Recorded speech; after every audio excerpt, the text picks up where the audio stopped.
అదేంటో కానీ మన పొరుగు దేశం డ్రాగన్ కంట్రీ చైనా ఎప్పుడు ఎలా ఉంటుందో ఎప్పటికీ ఎన్నటికీ అర్థం కాదు. గత కొంతకాలంగా మన దేశంతో సయోధ్య మెయింటైన్ చేస్తూ వస్తోంది. మరి వాణిజ్య అవసరాల కోసమో లేక పొరుగు దేశంతో వైరం ఎందుకు అనుకుంటుందో ఏమో కానీ మనకు అనుకూలంగా కనిపించే ప్రయత్నమే చేస్తోంది. భారత ప్రధాని నరేంద్ర మోదీ, చైనా అధ్యక్షుడు జిన్పింగ్ మధ్య గత సంవత్సరం అక్టోబర్లో రష్యాలోని కజాన్లో జరిగినటువంటి సమావేశంలో ఆసక్తికరమైనటువంటి పరిణామం ఒకటి కనిపించింది. దీని వెనక పుతిన్ ఉన్నట్లు తర్వాత తేలింది. ఏదేమైనా ఇరు దేశాల మధ్య కుదిరిన ఒప్పందం ప్రకారం తాజాగా ఇరు పక్షాలు భారత్ చైనా ద్వైపాక్షిక సంబంధాల స్థితిని సమీక్షించాయి. రెండు దేశాల మధ్య సంబంధాలను స్థిరీకరించేందుకు, పునరుద్ధరించేందుకు తగిన చర్యలు తీసుకోవాలని నిర్ణయించుకున్నాయి.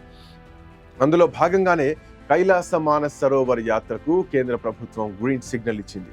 భారత్తో పాటు చైనా కూడా యాత్రకు అంగీకరించడంతో ఈ యాత్ర ప్రారంభానికి ఉన్న అడ్డంకులు తొలగిపోయాయి. భారత్ చైనా సరిహద్దుల్లో ఉన్న కైలాస మానస్ సరోవర్ యాత్రను తిరిగి ప్రారంభించేందుకు రెండు దేశాలు అంగీకారానికి వచ్చినట్లు అధికారులు చెప్పారు. National security adviser Ajit Doval, China విదేశాంగ మంత్రి వాంగ్ యీ మధ్య జరిగిన చర్చల్లో 6 అంశాలపై ఏకాభిప్రాయం కుదిరింది. శాంతి స్థాపన, నదీ జలాలు, సిక్కిం టిబెట్ మధ్య ఉండే నదుల, అట్లాగే వాణిజ్య సరిహద్దు అంశాలపై ఇరు దేశాలు అంగీకారానికి వచ్చాయి.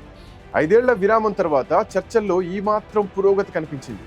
వాటన్నింటితో పాటు కైలాస మానస్ సరోవర్ యాత్రకు కూడా ఇరు దేశాల మధ్య అంగీకారం కుదిరింది. దీంతో వచ్చే వేసవి కాలంలో కైలాస మానస సరోవర యాత్ర మళ్లీ ప్రారంభం కానుంది. ఈ మేరకు యాత్ర పట్ల ఆసక్తి కలిగిన వాళ్ళు ప్రభుత్వం ప్రత్యేకంగా రూపొందించినటువంటి వెబ్సైట్లో రిజర్వేషన్లు మొదలయ్యాయి కూడా. కోవిడ్-19 నేపథ్యంలో టిబెట్లోని కైలాస పర్వతం, మానస సరోవరం సరస్సును సందర్శించే కైలాస మానస సరోవర యాత్ర 2020లో నిలిచిపోయింది. కాగా ఇప్పుడు మరోసారి కైలాస మానస సరోవర యాత్ర ప్రారంభం కావడం పట్ల భక్తులు ఆనందం వ్యక్తం చేస్తున్నారు. కరోనా తగ్గినప్పటికీ ఇరు దేశాల మధ్య ఉద్రిక్త వాతావరణం నెలకొన్న నేపథ్యంలో దీన్ని పునరుద్ధరించేందుకు చైనా వైపు నుంచి ఎలాంటి ప్రయత్నాలు జరగలేదు. తాజాగా ఇప్పుడు ఈ యాత్రను పునరుద్ధరించడంతో పాటు విమాన సర్వీసులను తిరిగి ప్రారంభించాలని నిర్ణయించడంతో అందుకు అవసరమైన ఫ్రేమ్వర్క్ ను కూడా సంబంధిత అధికారులు రూపొందించారు. ఇరు దేశాల మధ్య విమాన సర్వీసులు కూడా తిరిగి ప్రారంభం కానుండడం ఇక్కడ విశేషం. విదేశాంగ కార్యదర్శుల స్థాయిలో ఇరు దేశాల మధ్య 2 రోజుల పాటు జరిగిన చర్చల్లో ఈ మేరకు నిర్ణయం తీసుకున్నారు. చర్చల కోసం భారత విదేశాంగ కార్యదర్శి విక్రమ్ మిస్ట్రీ బీజింగ్ లో పర్యటించారు. గాల్వాన్ లోయలో భారత్ చైనాల మధ్య ఉద్రిక్తతలు పెరుగుతున్న వేళ ఇరు దేశాల మధ్య కీలక విదేశాంగ ఉన్నతాధికారుల సమావేశం జరిగింది. భారత విదేశాంగ కార్యదర్శి విక్రమ్ మిస్రీ జనవరి 26, 27 తేదీల్లో బీజింగ్ లో పర్యటించారు. అక్కడ విదేశాంగ కార్యదర్శితో సమావేశమయ్యారు. ఇందులోనే ఇరు దేశాలు ఏడాది వేసవిలో కైలాస మానస్ సరోవర్ యాత్రను పునః ప్రారంభించేందుకు అంగీకారం కుదిరింది. ఈ భేటీలో తాజా నిర్ణయంతో రెండు దేశాల మధ్య సంబంధాలను పునర్నిర్మించే ప్రయత్నాలకు సూచికగా నిపుణులు విశ్లేషిస్తున్నారు. కజాన్లో జరిగిన వారి సమావేశంలో ప్రధానమంత్రి మోదీ, అధ్యక్షుడు షీ జిన్పింగ్ మధ్య సమావేశంలో నిర్ణయించినట్లుగా ఇరుపక్షాలు ద్వైపాక్షిక సంబంధాల స్థితిని సమగ్రంగా సమీక్షించాయి. ఇందులో భాగంగా ప్రజలకు అనుకూలమైన విధానాల ద్వారా ప్రారంభించాలని నిర్ణయించారు. ఇరు దేశాల మధ్య ఏళ్లుగా సాగుతున్న నదుల్లోని నీటిపారుదల లెక్కల విషయం కూడా ఇక్కడ చర్చకొచ్చింది. కైలాస్ మానస్ సరోవర్ యాత్రికులకు నిజంగానే ఇది తీపి కబురులా వినిపించింది అనడంలో ఎట్లాంటి సందేహమే లేదు. ఈ యాత్రలో పాల్గొనే భక్తులు ఉత్తరాఖండ్లోని పితోర్గఢ్ నుంచి చైనా సరిహద్దులోని లీప్ లేక్ పాస్ వరకు రోడ్డు మార్గం ద్వారా చేరుకోవచ్చు. అక్కడి నుంచి కైలాస పర్వతం 97 కిలోమీటర్ల దూరంలో ఉంటుంది. అక్కడే పరమశివుడు కొండపై నివాసం ఉంటాడని భక్తుల నమ్మకం.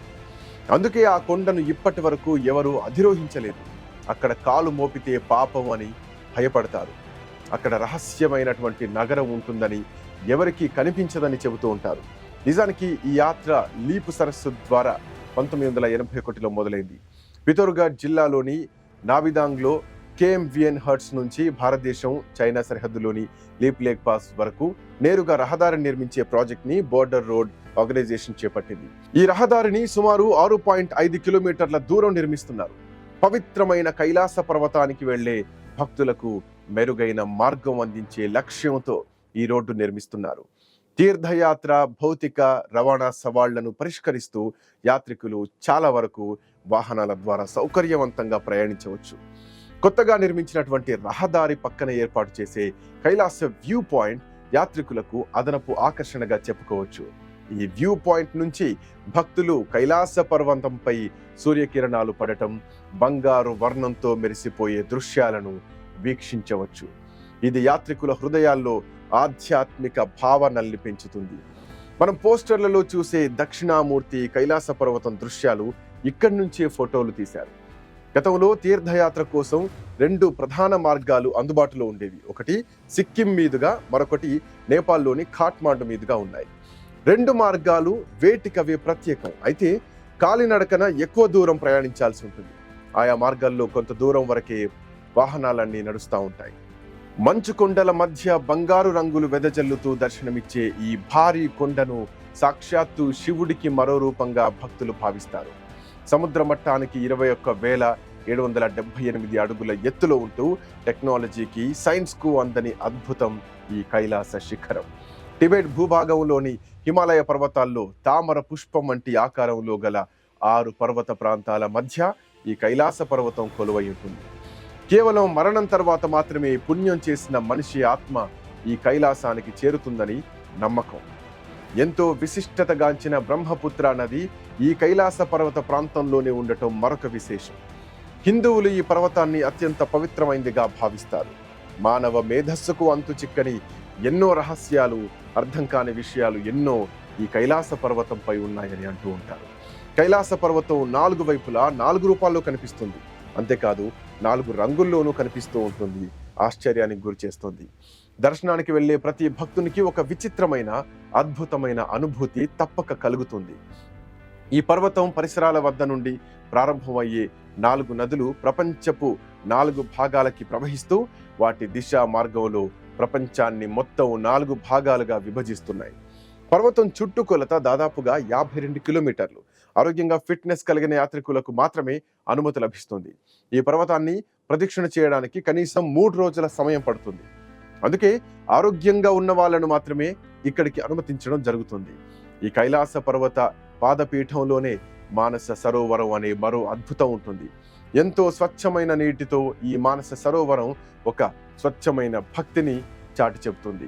ఆ పరబ్రహ్మ తన పైనుంచి ఈ సరస్సును సృష్టించాడని పురాణాలు చెబుతున్నాయి.